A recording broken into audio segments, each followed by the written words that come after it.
Class 10th board exams बिल्कुल पास आ चुके हैं। सबसे पहला हमारा इंग्लिश का एग्जाम है भैया, कुछ नहीं पढ़ा है। सबसे पहला एग्जाम ही ऐसा है जिसमें हमने कुछ नहीं पढ़ा, क्योंकि पूरे साल साइंस पढ़ा, मैथ्स पढ़ा, सोशल साइंस पढ़ा, मगर इंग्लिश को तो हम हलवा समझ के बैठे थे, और इंग्लिश हलवा है भी। इस वीडियो को अगर एंड तक देख लिया तो मैं तुम्हें पूरा इंग्लिश का पेपर तुम्हारे हाथ में ला करके रख दूंगा, ऐसे ऐसे फ्री मटेरियल्स दूंगा। बट उसके पहले एक छोटा सा लॉजिक बता दो। अगर ये है लैप 1, 2, 3, 4, 5, 5 लैप की एक रेस में तुम्हें भागना है। अगर मैं तुम्हें एक पावर दे दूं, एक सुपर नेचुरल पावर, बेंटेक्स वाली घड़ी, कि भाई एक किसी लैप में तुम डबल रफ्तार से भाग सकते हो, तो कौन सी लैप तुम चूज करोगे? ऑफ कोर्स लैप नंबर 1 वो ही लैप है ये इंग्लिश का एग्जाम। अगर इसको जल्दी कवर कर लिया तो 2, 3, 4, 5 जितने भी सब्जेक्ट्स हैं जल्द से जल्द खत्म करके वो हमारा 500 बाय 500 वाला एम पॉसिबल इस साल होगा।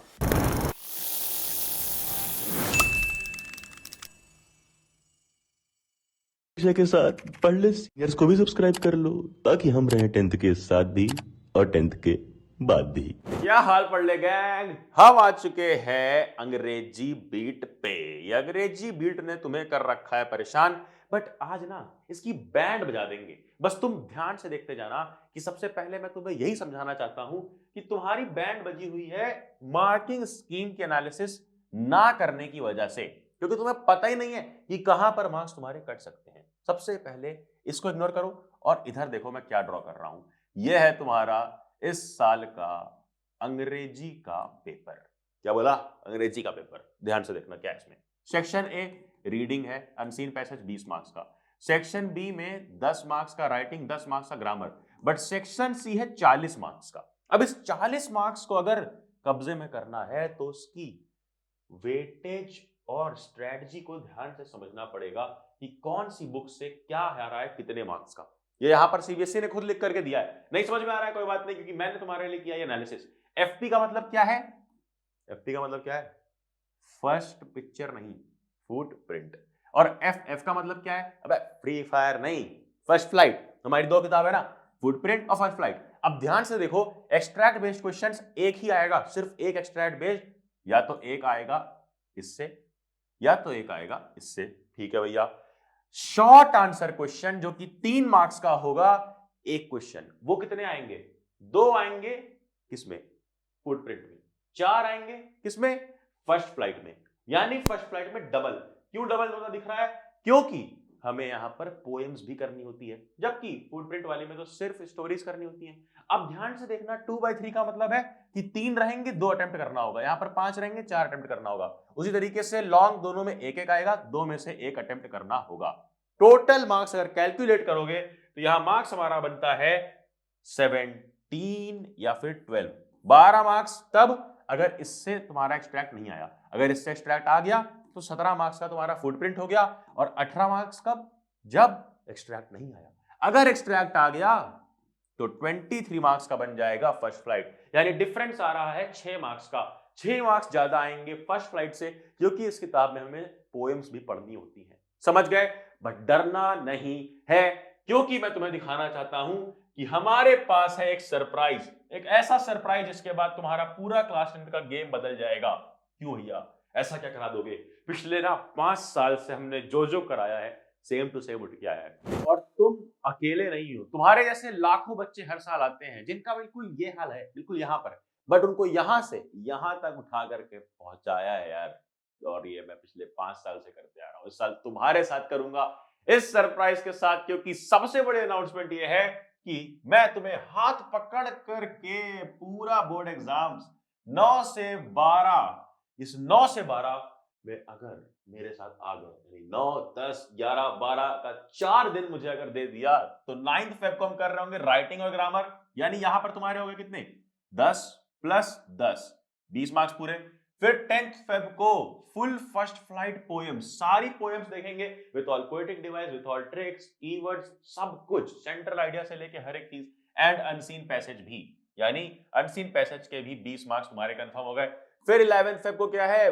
फुल फुटप्रिंट वन शॉट, और 11th फेब को ही full first flight one shot. यानी सिंपल भाषा में बोले तो दोनों बुक कर देंगे स्वाहा। दोनों बुक की सारी स्टोरीज लाइन बाय लाइन देखेंगे, बिल्कुल डिटेल में देखेंगे, with all the keywords, with all the character sketch, everything.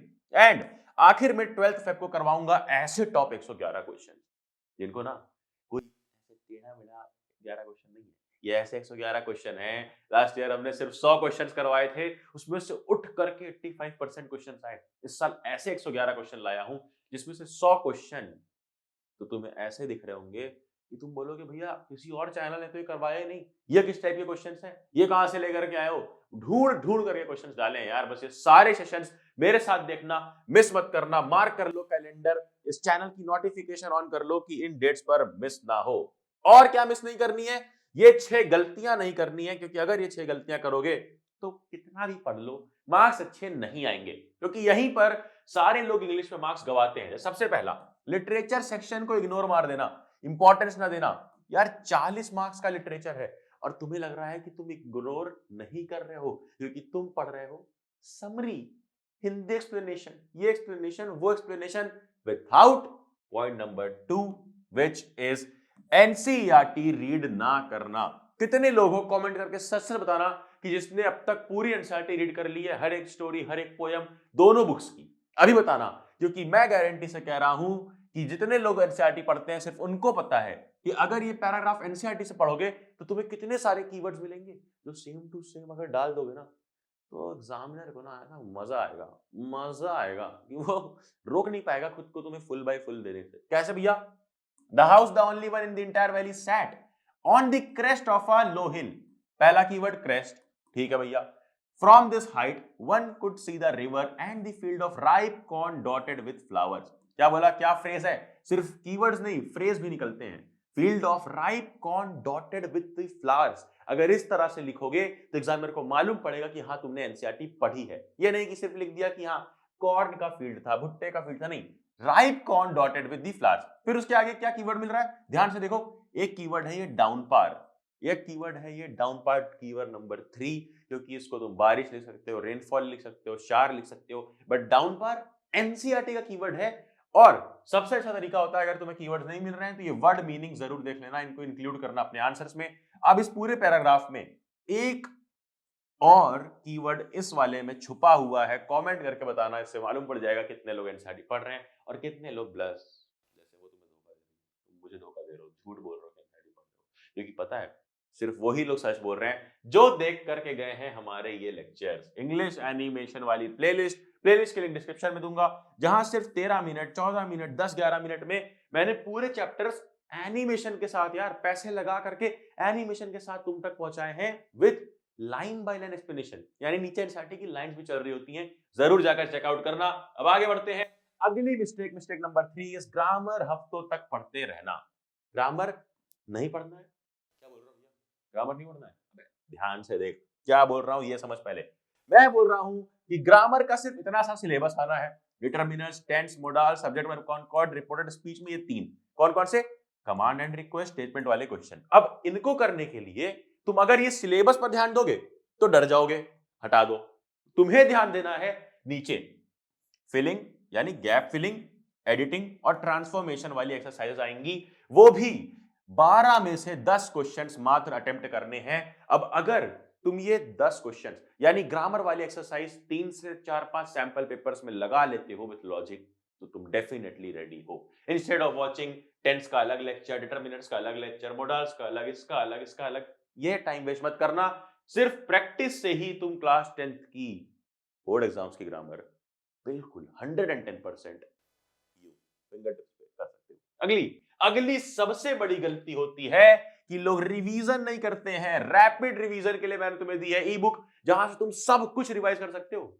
देखो तुम्हारी इस ई बुक में सारे सब्जेक्ट्स हैं, साथ ही साथ इसके अंदर अगर इंग्लिश की बात कर ले तो पहले unseen passage, writing section, grammar section, फिर उसके बाद इसी के अंदर टॉप 49 क्वेश्चन फर्स्ट फ्लाइट के हैं, फुटप्रिंट के हैं, बहुत कुछ है, जाकर यूज करना। सारे सब्जेक्ट्स हैं, लिंक मैं इस ई बुक के डिस्क्रिप्शन में दे दूंगा। बट भैया एक चीज जो कोई नहीं बताता कि राइटिंग सेक्शन का लेटेस्ट फॉर्मेट है क्या, क्योंकि हम देखते हैं, देखो ना देखना एक गलती है, जो लोग देखते हैं उन्हें सही फॉर्मेट मिलता ही नहीं है। इसलिए मैंने सबसे पहले राइटिंग सेक्शन पे वीडियो बनाया था, लेटर राइटिंग, ये छोटा सा फॉर्मेट है बट क्या क्या मैजिक लाइंस डालनी है, कौन से टाइप का लेटर कैसे लिखना है, 4 टाइप की लेटर राइटिंग में से कोई भी टाइप आ सकता है, चारों मैंने उस छोटे से वीडियो में बताया, जाकर देखना। सिमिलरली एनालिटिकल पैराग्राफ कैसे लिखना है वो भी बताया है, जाकर के वीडियो जरूर देखना।